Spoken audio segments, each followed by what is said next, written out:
Marcos, capítulo 5, versículo 21 ao 43. O texto áureo está no versículo 34. E ele lhe disse: Filha, a tua fé te salvou. Vai-te em paz e fica livre do teu mal. É o texto sugerido para o estudo da palavra. A verdade prática, ela diz: Jesus triunfa frente a qualquer inimigo, mesmo a morte não tem poder para detê-lo. Ele nos dá 3 pontos para trabalharmos. Dentre esses, o primeiro, ele fala sobre a autoridade sobre os demônios, a autoridade sobre as doenças e a autoridade sobre a morte. A introdução, ele diz: Jesus já havia demonstrado sua autoridade sobre a natureza. Agora, na sequência, Marcos aprofunda o assunto, registrando a eficácia da autoridade do servo de Deus sobre demônios, doenças e, por fim, sobre a morte. A nível de informação, eu acho muito importante, é preciso entender que cada evangelho tem uma perspectiva diferente de Jesus. Mas pastor, fala do mesmo Jesus, sim. Entretanto, eles têm uma perspectiva um pouco diferente. É sabido de todos que pelo menos nós, leitores e amantes da Bíblia, nos debruçamos sobre os 4. Vamos lá? Mateus, Marcos, Lucas e João. Os 4 evangelhos está sendo referenciado pela visão de Ezequiel, capítulo 1, versículo de número 10. Ezequiel tem uma visão bastante profética, e percebam que ele observa dentro desta visão 4 rostos. Ele vê um rosto de um leão, ele percebe um rosto de uma águia, um rosto de um homem e um rosto de um bezerro. A cada rosto que Ezequiel vê, é uma visão profética acerca dos 4 evangelhos. A saber, a visão de Ezequiel acerca do rosto de um leão está direcionada ao evangelho de Marcos, segundo escreveu Mateus, porque ele revela Jesus como o rei de Judá, ou o leão da tribo de Judá. A visão de Ezequiel acerca do rosto de um homem está referenciando o evangelho segundo escreveu Lucas, porque Lucas tem a finalidade de revelar Jesus como aquele que tem uma natureza humana. O terceiro rosto que Ezequiel percebe dentro da visão profética é o rosto de uma águia, que possivelmente está fazendo paralelo com o evangelho segundo escreveu João, porque João revela a natureza divina ou divina de Cristo. Entretanto, o 4º rosto, ou um dos rostos que Ezequiel percebe, é o rosto de um boi. Pastor, e qual a finalidade da visão de Ezequiel acerca desse rosto? É sabido que o boi, em todas as suas partes, ele se serve. Aqui Ezequiel está apontando para o evangelho segundo escreveu Marcos, porque Marcos tem a finalidade de apresentar Jesus como servo, aquele que veio para servir em sua totalidade. Observando acerca deste evangelho, nós vamos perceber que o evangelho de Marcos é muito diretivo, ele não faz rodeios, ele não nos dá muita amplitude no que tange a contexto, porque ele é muito direto e ele expressa essa realidade de Jesus como servo. Esta é a proposta de Marcos.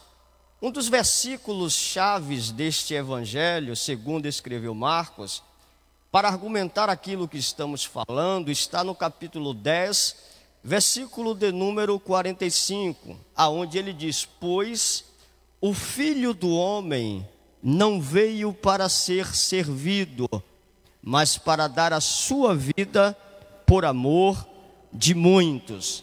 Esta é a base do evangelho segundo escreveu Marcos: apresentar Jesus na proposta do serviço. Eu sei que é escola bíblica dominical, mas eu gostaria que você acordasse o crente que está do seu lado e dissesse para ele: nós estamos aqui para servir. Aleluia. Esta é a proposta de Marcos. Logo então, quando fazermos a leitura dos textos de Marcos, com muito detalhe, nós devemos encontrar Jesus acerca desse serviço, acerca da servidão. Estudiosos dizem que Jesus também é revelado como o escravo, aquele que dedicou a sua vida e toda a sua totalidade ao serviço.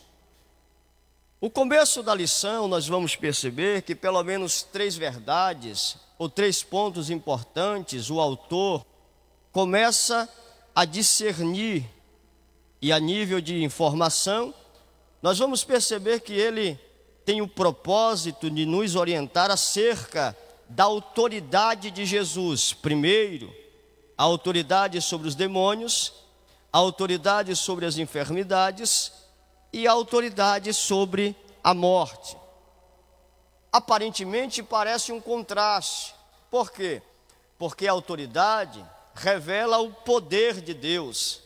A autoridade de Deus em Cristo revela a sua soberania. A autoridade de Deus em Cristo revela o seu poder e a sua plenitude. Observando um pouco acerca da biografia de Jesus, esta autoridade é tão notória que em Mateus capítulo 8, um centurião vai até Jesus e ele diz: Senhor, o meu filho o meu criado estás enfermo. E quando ele recita acerca do criado, Jesus agora resolve atender o pedido do centurião. E o centurião percebe que Jesus é aquele que pode salvá-lo ou curá-lo. Só que é interessante que ele libera uma palavra sobre Jesus e ele diz: Senhor, eu não sou digno que entres debaixo do meu telhado. Porém, o centurião é homem de autoridade. Ele diz: a quem digo, vai, e ele vai. A quem digo, vem, e ele vem.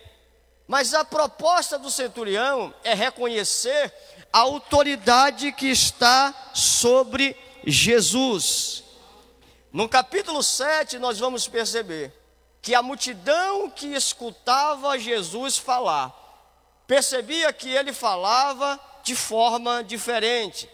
E as palavras de Jesus tinham um peso de autoridade tão extraordinário, que aqueles, tanto a multidão quanto os fariseus, diziam: pois, como é que ele fala com tanta autoridade?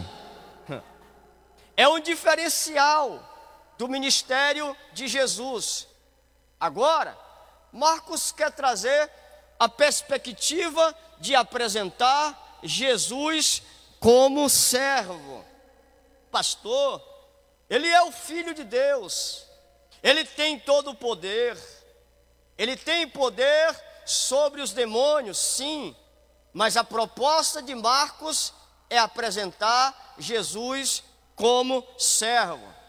Agora o autor começa a destoar algo muito interessante, que no capítulo 5 está revelado a autoridade suprema de Jesus. Aparentemente, ou em contrapartida, parece que vai ser algo que não está em paralelo. Falar sobre ele como servo e também revelar acerca da autoridade. Vou falar de novo. Apresentar Jesus como servo e também revelar acerca da sua autoridade. A primeira coisa que eu aprendo é que, independente do serviço que eu pratico para o reino de Deus, isso não exonera a autoridade que Deus colocou sobre a minha vida. Independente do serviço que nós fazemos para o reino de Deus, não extrai ou não tira de mim a autoridade, a graça, a unção, o poder, a presença, a plenitude de Deus, a minha vida. Então, eu estou pregando, ensinando para um público esta manhã, que nesse público tem pastores, aqui tem diáconos, há pessoas aqui que arrumam as cadeiras, faz a limpeza da igreja, quem sabe, vigilantes, porém, são servos de Deus. Entretanto, independente do cargo que eu carrego, se eu ensino, se eu prego, se eu desenvolvo algumas funções que me colocam a nível de mídia, isso não significa dizer que eu tenho mais autoridade no mundo espiritual que você. Eis que vos dou poder. Vou falar de novo. Eis que vos dou poder. Eis que vos dou poder. Agora olhe para alguém aqui de forma muito simples. Diga para ele: você tem autoridade. Quantos creem que esta autoridade está sobre a nossa vida aqui esta manhã? Jesus é servo, pastor José Luiz. Entretanto, ele tem autoridade. E é interessante que eu vou aplicar isso aqui, irmão, porque isso aqui melhora a gente. Nós estamos vivendo em uma geração que quanto mais títulos lhe é conferido, o serviço ou a ideia da servidão vai sendo apagada. É interessante que Jesus diz: quanto mais é dado, mais é cobrado. Pastor, eu era diácono. Depois fui separado ao presbitério e fui ao cargo de evangelista, e eu aqui passei por todos dessa igreja, viu, irmão? E depois ao pastorado, ao pastoreio. Só que nós precisamos tomar cuidado, porque às vezes isso vai aguçando o sentimento do nosso ego. E se porventura antes eu percebia no templo que uma cadeira estava fora do lugar, pelo seguinte fato de estar carregando o título de pastor, de evangelista ou de presbítero, eu sinto que não é mais a minha função colocar a cadeira no lugar. Isto está errado. A obra é de Deus, o reino é de Deus. Tudo aquilo que você faz é para Deus. Se Deus está lhe conferindo subir a níveis maiores, sirva com mais gratidão, com mais alegria, com mais fidelidade. Entrega o seu coração em tudo aquilo que Deus lhe confiou para fazer. Nunca perca o sentimento da humildade. É a proposta, ou uma das, acerca desta lição. Entretanto, há pelo menos 3 coisas que precisamos perceber, e eu vou correr para ver se dá tempo, irmão, acerca do capítulo 5. E a primeira proposta é que Jesus ele tem toda a autoridade sobre os demônios. Vamos ler a lição, para a gente ser fiel ao texto. O tópico 1, a ação de Satanás.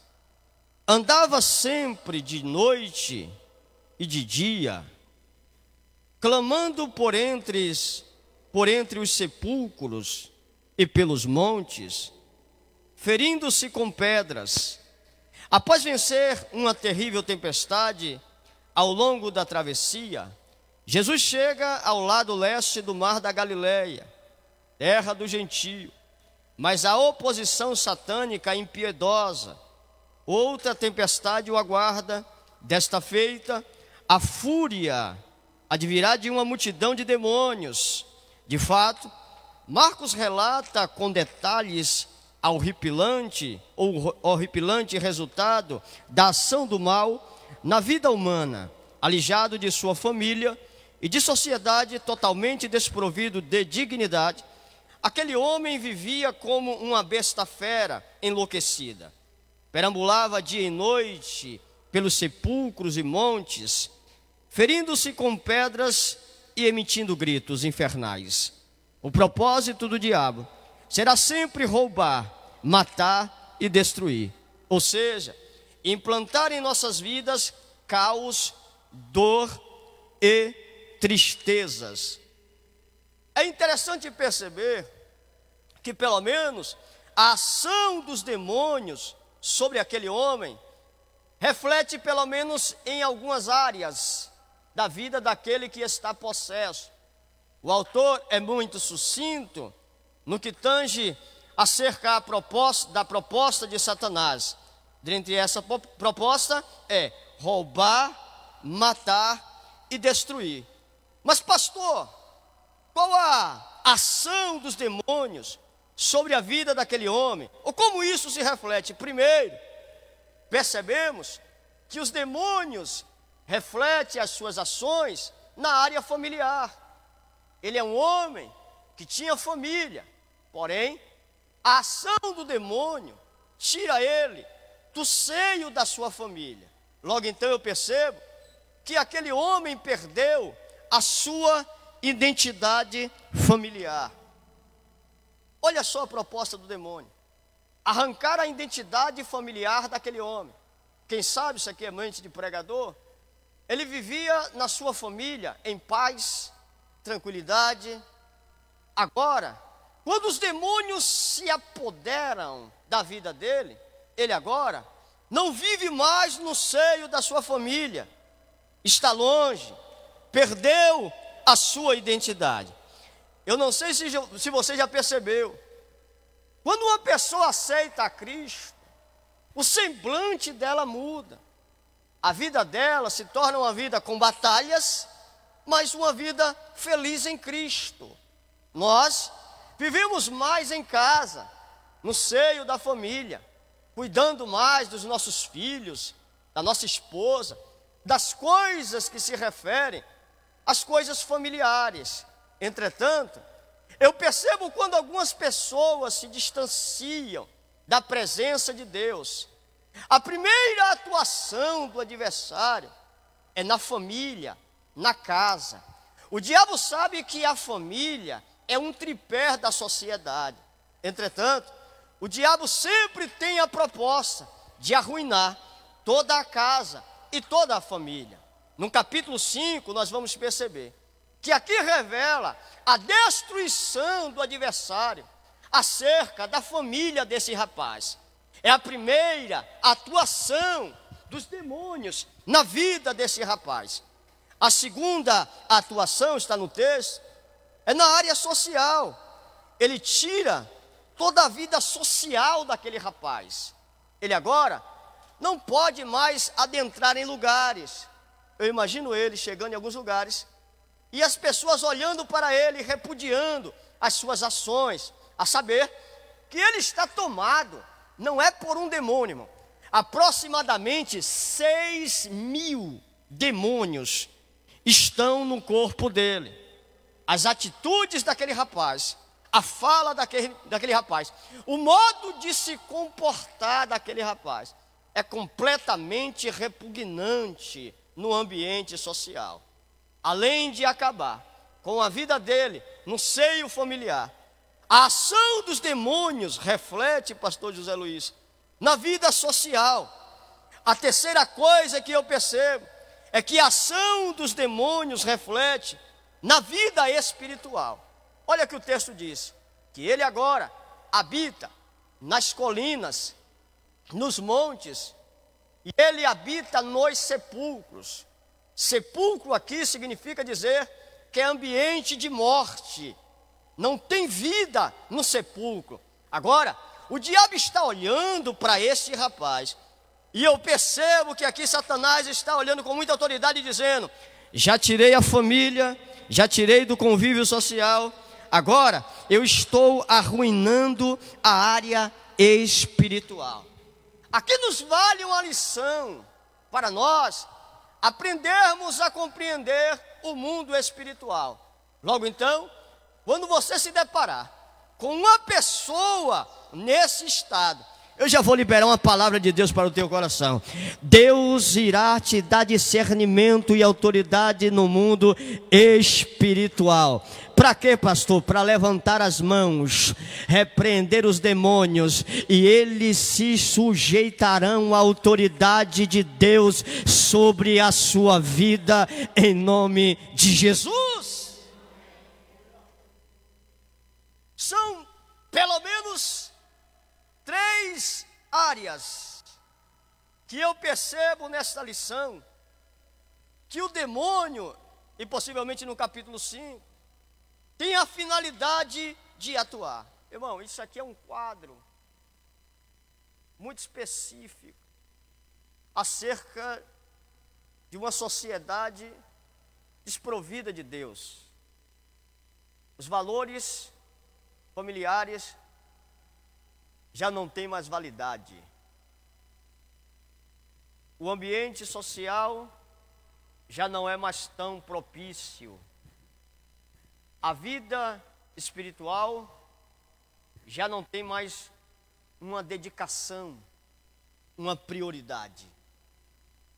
Mas eu percebo que Jesus, olhando todo este cenário, a Ele lhe foi dado todo o poder. Pastor, ainda que a família esteja destruída, Jesus pode entrar neste cenário e libertar esta família. Você crê?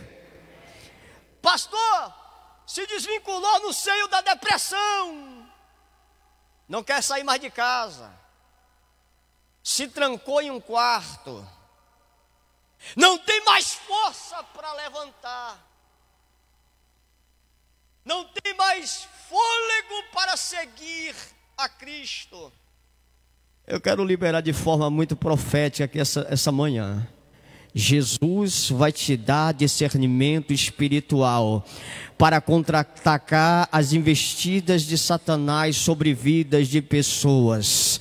Não se preocupe, por quê? Porque aquele que chamou, ele garante. Pastor, tem retaliações? Não, com Jesus, quando está na frente, ele quebra a lança, corta o laço, e os demônios estão sujeitos ao nome dele, porque ele tem todo o poder. Aleluia! Pelo menos esta é a proposta. Compreender que Jesus, ele tem toda a autoridade. A segunda coisa que eu percebo, está no ponto 2, é quando o autor ressalta sobre a ação da sociedade. Vamos lá? Tudo o que é sociedade, ou tudo o que a sociedade poderia fazer por aquele homem. Processo de demônios foi feito, mas sem resultados. As diversas tentativas de encontrá-lo foram todas frustradas. Suas forças eram descomunal, espalhando terror e medo, de maneira que ninguém podia subjugá-lo. Cadeias e grilhões eram-lhe como fios de algodão, despedaçavam com facilidade. A única opção foi abandoná-lo em sua tristeza, condição degradante. Força humana não tem poder para libertar almas aprisionadas por Satanás. Aqui, qualquer esforço, ainda que movido pela melhor das intenções, escute isso, irmão, tocará apenas o superficial. Neste campo, ouro, prata, nada podem fazer. Somente Jesus é capaz de libertar o oprimido e tratar a verdadeira fonte do problema humano. A sociedade tenta ajudá-lo. A Bíblia diz que as autoridades, e eu vou ter um pensamento amplo aqui, tentaram colocar algemas neste homem, pastor Zé Luiz. Tentaram parar a ação satânica que estava sobre a vida deles, a saber que são aproximadamente 6.000 demônios que possuem o corpo deste rapaz. Eu imagino os governantes olhando para ele e tentando sanar este problema, mas não conseguiram. Você sabe por quê? Eu vou aplicar isso aqui para nós. Porque tem coisas que não é apenas a sociedade que vai fazer, mas está subdirigido à igreja de Cristo na terra. A ação social apenas pode vincular recursos humanos. A ação social pode ajudar no que tange as faltas, mas eles não conseguem ter o discernimento que a igreja tem. Ainda que tenham prata, ainda que tenham autoridade sobre os congressos e nações, mas o discernimento espiritual, irmão, Jesus só deu à igreja dele que está sobre a terra. Você entende a razão disso aqui? Isso é muito forte. Por quê? Porque os demônios não têm medo da marca do teu carro, nem da marca do teu terno. Os demônios não têm medo da tua conta bancária. Os demônios não têm medo de uma sociedade com um poder aquisitivo avançado. Os demônios não têm medo dos milhões que os governantes podem ter nas suas contas bancárias. Eu estou sentindo Deus nessa palavra e vou liberar. Mas os demônios se sujeitam à autoridade que Jesus deu à sua igreja. Lá vai! Porque quando você chega naqueles ambientes, você não levanta a mão e repreende o mal que está lá.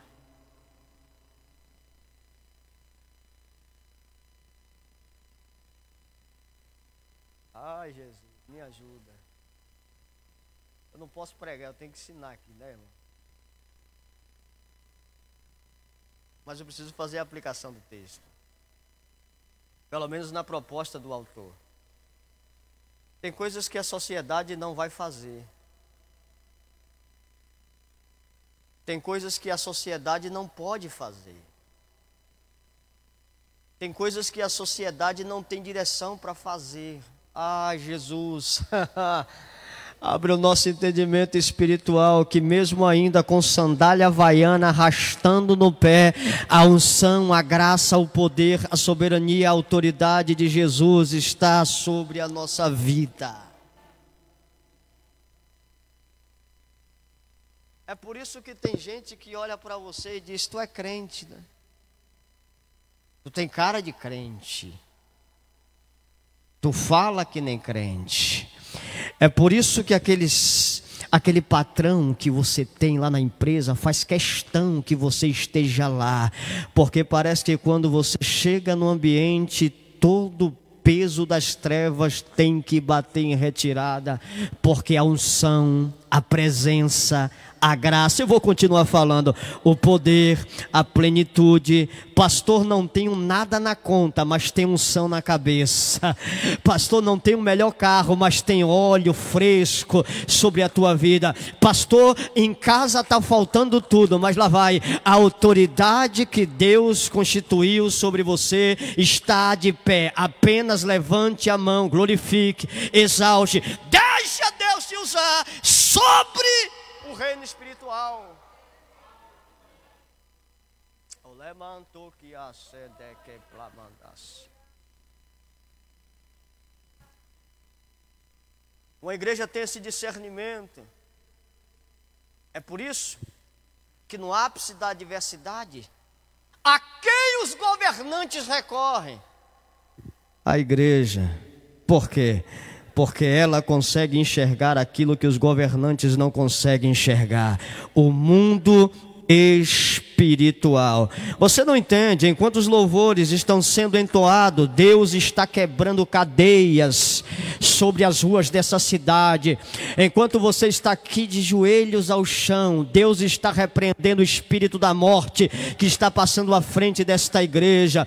Enquanto você está aqui buscando a presença, dando glória, falando do amor de Cristo, levantando a mão como profeta, Deus está despedaçando todo o grilhão do inferno.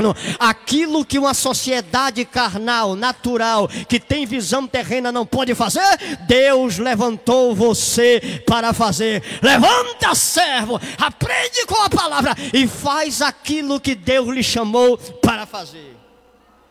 Aleluia!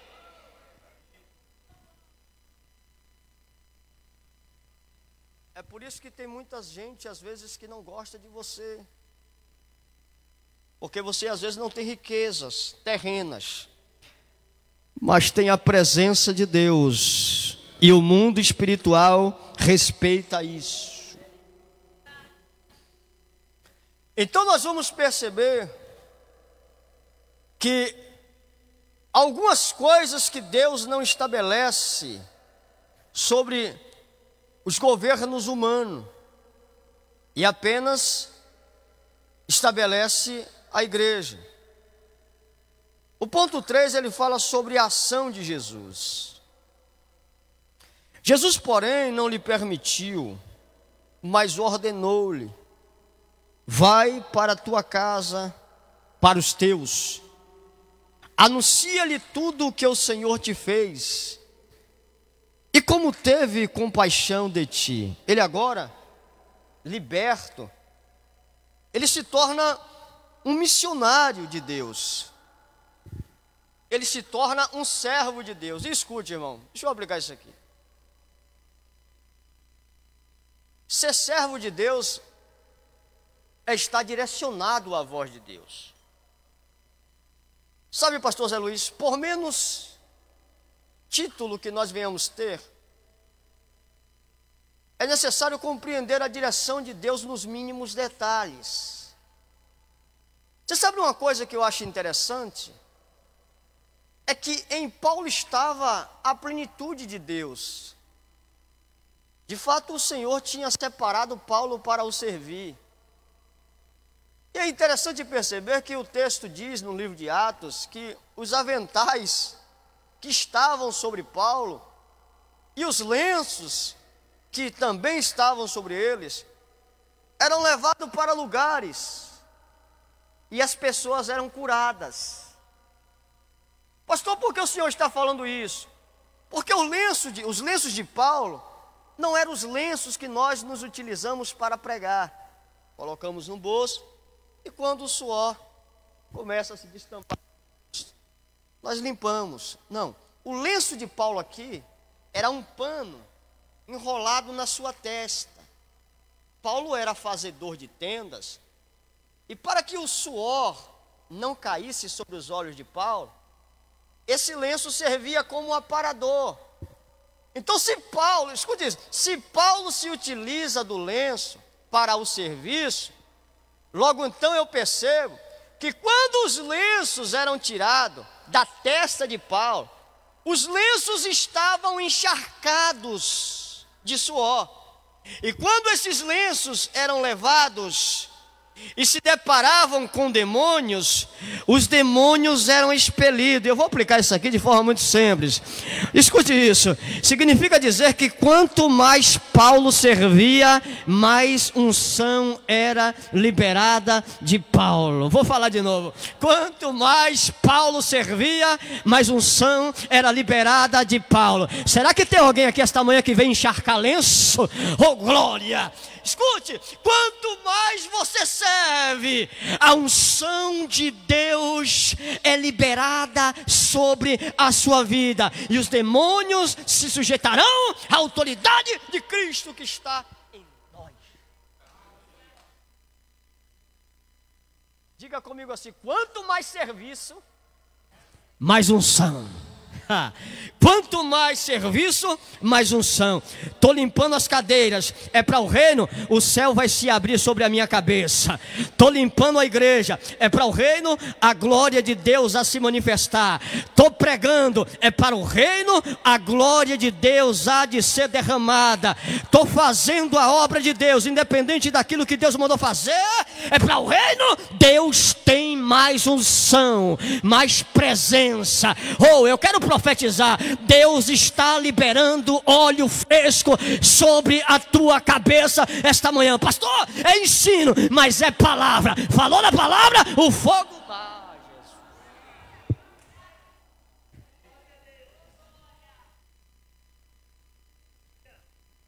O serviço nos confere autoridade. Vamos lá. Então Jesus agora liberta este homem. Entretanto, ele tem uma função. Isso aqui desceu do céu agora, irmão. Ele tem uma função específica. Você sabe por quê? Porque eu sempre aprendi aqui na igreja que todos aqueles que aceitam Jesus, eles têm uma finalidade aqui. Não falta serviço. Não falta trabalho no que tange ao reino. Eu creio que Deus colocou talentos em nós para o serviço, para trabalhar para o seu reino, a saber, aquilo que você será recompensado, ou o seu galardão, está interligado ao seu trabalho sobre a terra. Jesus não lhe chamou apenas para ocupar os bancos, não apenas os bancos desta casa. Jesus não lhe chamou apenas para estar aqui no culto da palavra ou na escola bíblica dominical ou cristã. Jesus lhe chamou aqui para um propósito. Ai, Jesus, tem talentos aí, irmão. Tem talentos aí. E tem muitos que estão recusando a proposta de Jesus. Jesus está falando: vou levantar outros com talentos escondidos. Tem muitos que estão recusando, eu vou falar de novo, a proposta de Jesus.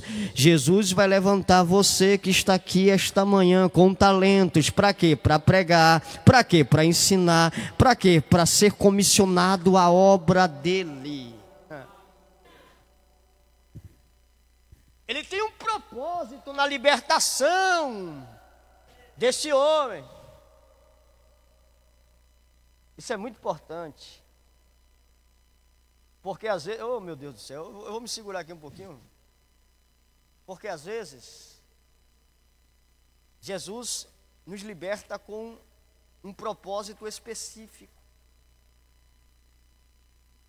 E nós nos asseguramos tanto com o quesito salvação, e às vezes até falamos: já estamos salvos. Para que fazer? Já estamos salvos. Jesus pode levantar outro para fazer. Jesus conta com você. Jesus conta com você. O que Ele tem na sua vida é diferente da vida do que Ele tem na vida de outro.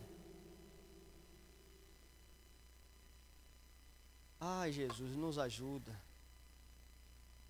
Nos ajuda a ser tocado pelo Teu Espírito.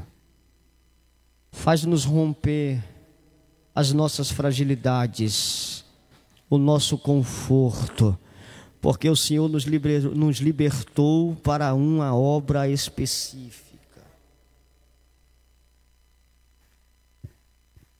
Eu posso falar isso aqui, irmão? Porque eu percebo que às vezes o culto passa um pouquinho do horário. E as pessoas já ficam se movimentando com aquela pressa de ir embora. Às vezes o culto é para começar às 18h30 ou às 19h30. As pessoas perdem mais tempo, nada contra, no embelezamento. As pessoas perdem mais tempo com a estética, enquanto Jesus está falando: vem, porque eu tenho mais para derramar. As pessoas saíam para as festas sem hora para voltar para casa. Só que quando Jesus me liberta, eu preciso entender que a minha alegria está no Senhor, porque Ele me libertou com um propósito. Assim como Ele liberta homens e mulheres na Bíblia com uma finalidade: que esse dom seja despertado em nós. Aleluia! Deixa eu correr. Uau, 10h29. A ação de Jesus. Vamos agora para a leitura da ação de Jesus ainda. A simples presença de Jesus anula toda a agressividade do possesso. Ao invés de violência, a rendição, a inegável verdade, infelizmente recusada por muitos ainda hoje, é objeto de pública confissão até entre os espíritos imundos. Jesus aproveita o momento para fazer revelações profundas. Qual o teu nome? A resposta é surpreendente: Legião é o meu nome. Porque somos muitos. Ora, a legião designava a maior unidade de tropas do exército romano, a cerca de 6.000 soldados. Tratava-se das mais poderosas e destrutiva arma de guerra da antiguidade. O diabo age sem dó e nem piedade, e se puder com o máximo de força. O curioso atendimento ao pedido dos espíritos impuros de serem transferidos a uma manada de porcos, objetiva ofertar-nos mais uma importante revelação: não apenas o interior do homem possesso estava em desordem, mas também o coração de toda aquela comunidade. Afinal, mesmo diante da libertação miraculosa do outrora possesso, então visto em perfeito juízo e sentado aos pés de Jesus, a população deu mais atenção para o prejuízo econômico advinda da perda dos animais que para a glória de Deus. A inversão de valores. Isso aqui é muito forte, irmão. Porque Jesus não está preocupado. Eu preguei uma mensagem aqui sobre a igreja é organismo e não organização. Enquanto a organização está preocupada apenas com valores monetários, enquanto a organização está apenas preocupada com dinheiro, a igreja de Jesus tem que estar preocupada com almas, com pessoas, com vidas, porque Deus pode levantar o improvável e tornar provável. Jesus não confunde as coisas, que às vezes a gente dá uns parafusos assim. E às vezes a gente olha para pessoas que Jesus está levantando no que tange a sua obra de missões, e às vezes nós não compreendemos o que Jesus está fazendo. Por quê? Porque a nossa visão tem que estar alinhada com a visão de Deus. A sociedade aí fora pode até valorizar a condição financeira, a conta no banco, Mas a gente, igreja de Jesus, nós não estamos preocupados com isso. Nós estamos preocupados porque Deus precisa sempre estar levantando pessoas para a sua obra de missões sobre a terra. Deixa eu correr, senão não dá tempo. O segundo ponto. Jesus tem autoridade sobre as doenças. A condição da mulher, Marcos capítulo 6. Muito padecera, a mão de vários médicos, tendo despendido tudo quanto possuía, sem, contudo, nada aproveitar, antes, pelo contrário, ainda pior. Outro cenário caótico, irá testar a autoridade de Jesus. Agora, o Senhor é procurado por uma pessoa culturalmente desvalorizada. Ela é mulher, fisicamente debilitada, ela está doente, economicamente arrasada, ela está falida, emocionalmente frágil e frustrada, espiritualmente desfavorecida, impura e socialmente rejeitada e abandonada. A ação dos demônios na vida do gadareno reflete na sua vida espiritual, na sua vida social e na sua vida familiar. A ação da enfermidade sobre a vida desta mulher reflete na área física, na área financeira, na área familiar, na área social e na área emocional. Irmão, olha a quantidade de problema que uma enfermidade pode causar. Ela está longe da família, ela está em um arraial que apenas favorece as mulheres impuras, ela está possivelmente arrasada no seu emocional, financeiramente, ela não tem mais nada, perdeu tudo. Olha o poder de uma enfermidade. Tocou em ambas áreas da vida desta mulher. Só que é interessante que eu acho lindo, pastor José Luiz, o discernimento e o poder que está sobre Jesus.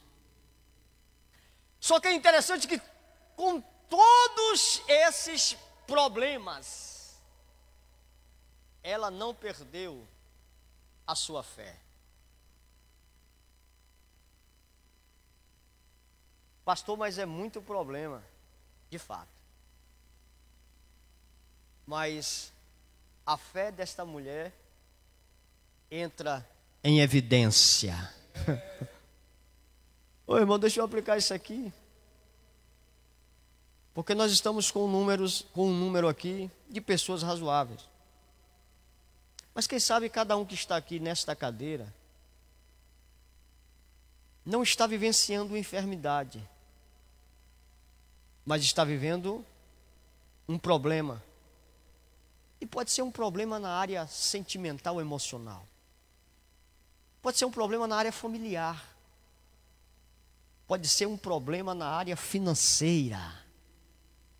Quem sabe você se enquadra em algumas problemáticas que nós citamos aqui, mas é interessante perceber que Jesus, ele tem tanto o poder, ou o poder está nele, que ele pode liberar uma palavra e pode resolver qualquer tipo de problema.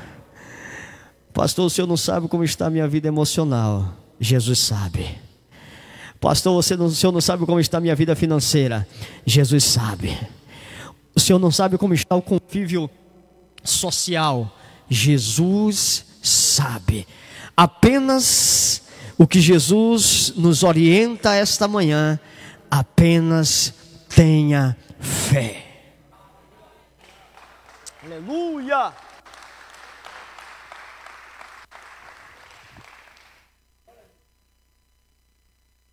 Hebreus capítulo 11, versículo 1, ora, a fé é o firme fundamento das coisas que não se vê, e a certeza das coisas que se esperam. Ela perdeu tudo, irmão.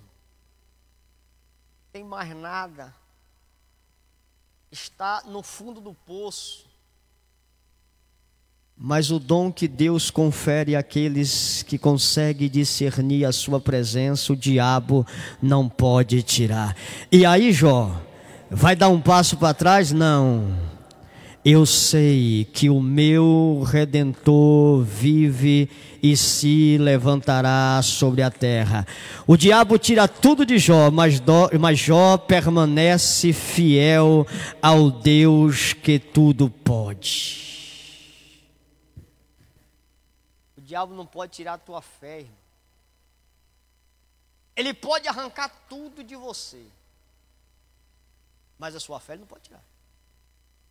E esta fé está dentro de nós, só que tem coisas que Deus não vai fazer, porque está em nossa capacidade. Irmão, eu estou me segurando aqui, irmão, para manter o padrão aqui da revista, mas eu vou liberar. Tem coisas que Deus não vai fazer, porque está dentro da nossa capacidade de fazer.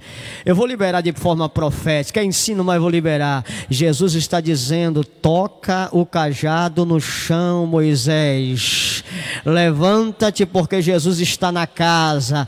Pastor, é manhã de ensino, mas se daí? Ele pode curar? Pode.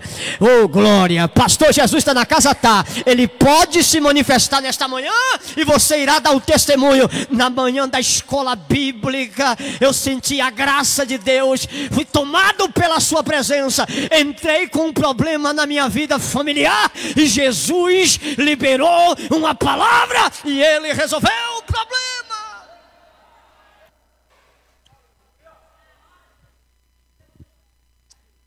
Oh, Deus poderoso. Estamos aqui mesmo mediante a batalha, Jesus. O teu povo está aqui mediante as lutas. Aquela mulher não parou, Senhor, e tu tens toda a autoridade sobre as enfermidades que nos causam problemas.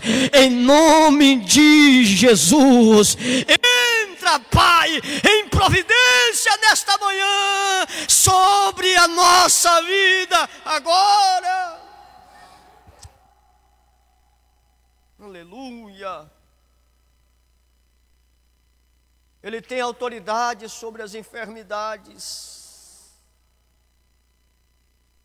Ele tem autoridade, mas ela precisa se levantar e tocar nele. Diga para alguém aqui esta manhã: levante-se e toque.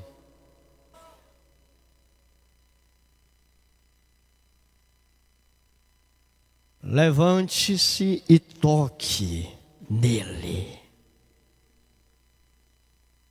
Ah, Jesus poderoso. Aleluia. O tópico 2 da lição: Jesus tem autoridade sobre as doenças. Eu tenho que correr, irmão, senão não dá tempo de finalizar. Vamos para o tópico 3. Eu estou pulando algumas coisas aqui.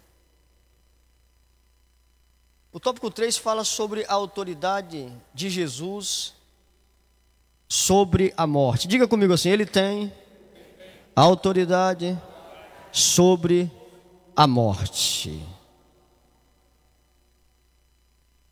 Contraste entre situações. Jesus foi com ele. O contraste dramático marcam Jairo e a mulher do fluxo de sangue. Ao contrário desta, Jairo detém grande prestígio social e religioso. Com acesso direto a Jesus, ademais, ao invés dos 12 anos de tristeza da mulher, com hemorragia, Jairo vivenciara 12 anos de alegria com a sua filhinha, cuja vida agora estava por um fio, por conta de uma terrível doença. Não bastasse, Jesus acatou suas súplicas públicas e aceitou ir até a casa a sua casa para curar a criança, ao passo que a mulher anelou apenas um discreto toque na roupa do servo. Todavia, apesar dessas vantagens pessoais e circunstanciais, Jairo precisou gerir com paciência as suas emoções enquanto a filha sucumbia. Ele teve de assistir a todo o profundo processo de cura da mulher anônima. O propósito: Jairo buscava simples cura, mas Jesus preparava algo maior, a ressurreição. Eu vou falar de novo. Enquanto Jairo buscava apenas a cura, Jesus tinha algo maior. Enquanto Jairo buscava apenas a cura, Jesus tinha algo maior.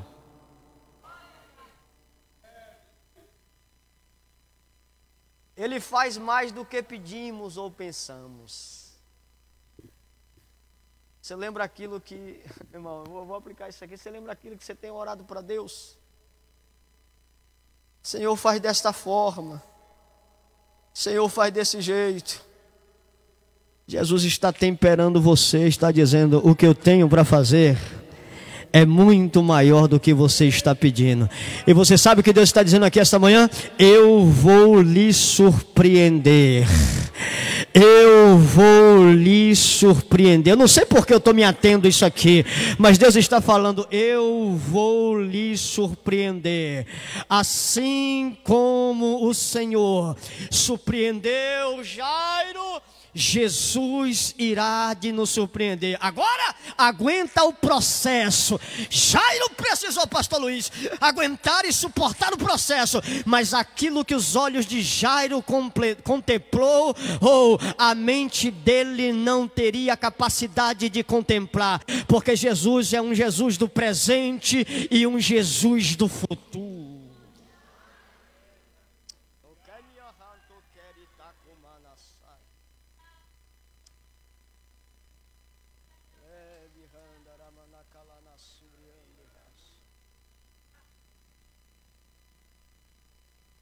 Eu sempre gosto de citar que um dos maiores e violentos ventos que eu enfrentei foi com a minha filha.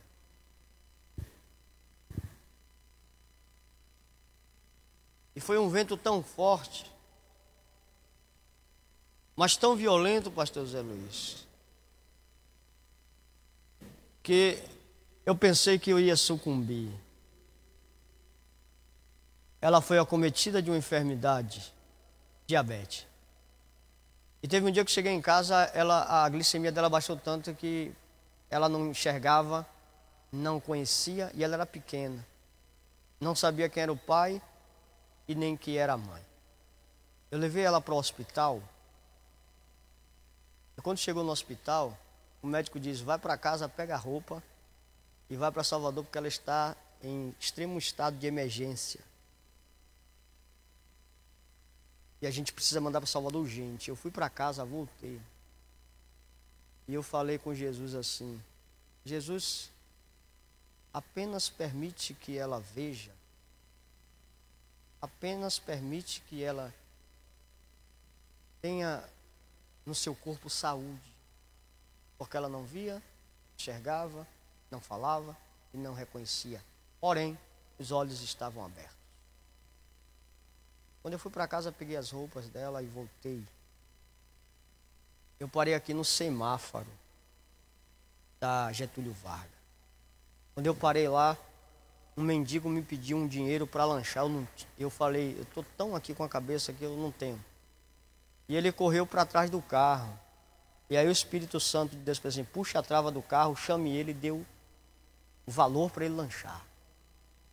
Quando eu fiz isso, aquele mendigo olhou para mim e disse assim: vá, e a sua filha já está curada. Quando eu cheguei no hospital, eu falei: Jesus, apenas eu quero ela com a saúde. O médico olhou para mim e disse: eu não sei o que aconteceu, mas ela não vai mais viajar para Salvador. Aconteceu alguma coisa diferente aqui. Ela está com a sua saúde perfeita, e além da perfeição da saúde, você vai levar ela para casa agora. Sabe por quê? Porque Jesus faz mais do que pedimos ou pensamos. Ela deveria ter uns 7 a 8 anos. Hoje ela está com 18, para a glória de Deus. Então, enquanto Jairo está vivenciando o processo, Jesus já estava preparando algo lá na frente para a vida de Jairo. E há duas coisas interessantes, eu encerro, que já vamos partir para 11 horas. Nas palavras de Jesus, está no versículo 36, 35 e 36. E falava ele ainda quando chegaram alguns da casa de Jairo e disse: tua filha morreu, porque incomodas o mestre. E é interessante que no versículo 26 diz: mas Jesus, ouvindo por acaso a palavra que estava sendo falada, aleluia, disse ao chefe da sinagoga. Irmão, há um detalhe aqui, que a palavra que Jesus dá acerca de você é diferente da palavra que o homem libera. Como assim, pastor? A palavra que o homem libera, o homem pode voltar atrás. Mas a palavra que Jesus libera, irmão, não há um inferno que intervenha naquilo que ele fala. Não há homens na terra que possa paralisar a palavra de Jesus. Jairo está recebendo uma palavra, e Jesus diz para ele: Jairo, não receba esta palavra, porque a palavra que eu tenho para você é: a tua filha há de ressuscitar.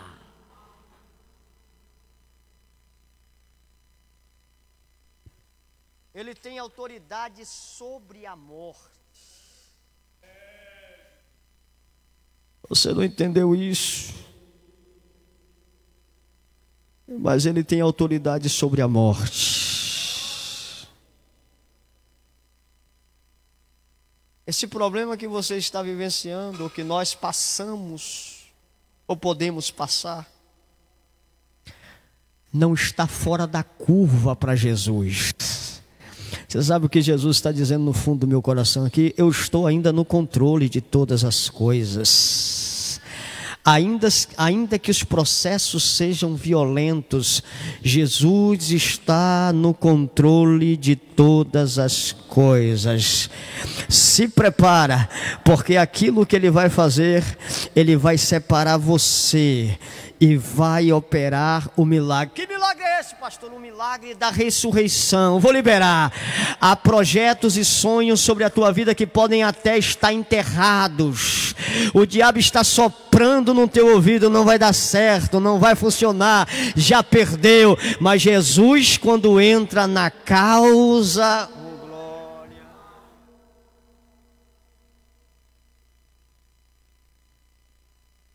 A Ele foi dado todo o poder, autoridade sobre os demônios, autoridade sobre as enfermidades e autoridade sobre a morte. Ressuscitar aquilo que está morto. Oh glória! Todos os três estão vivendo o mesmo nivelamento. Aquele homem está vivendo um estado de morte porque ele vive nos sepulcros. A mulher está em estado de hemorragia, ou seja, o sangue que é vida está se esvaindo. E a filha de Jairo já está próxima para o sepulcro. Mas quando Jesus chega no local, no ambiente, já estou encerrando. Ele tem poder e autoridade. Oh, glória ao nome do Senhor. Independente dos demônios que se levantem, a palavra de Deus para nós esta manhã é: Jesus tem autoridade. Independente das enfermidades que tentam entrar sobre a sua casa, sobre a sua família, sobre a sua vida, a palavra liberada é: mas isso aqui é só para quem tem fé para receber, irmão. Isso aqui é só para quem tem fé para receber. Deus tem autoridade sobre as enfermidades. A palavra de Deus sobre nós nessa manhã é que Ele tem autoridade sobre a morte. Oh, Deus me diz aqui esta manhã que tem pessoas que não estão mais acreditando, mas a presença de Deus vai ecoar sobre o teu coração e a glória de Deus irá se manifestar sobre a tua casa, sobre os teus problemas, sobre a tua vida, sobre tudo aquilo que está morto irá de se revelar. Ó Deus.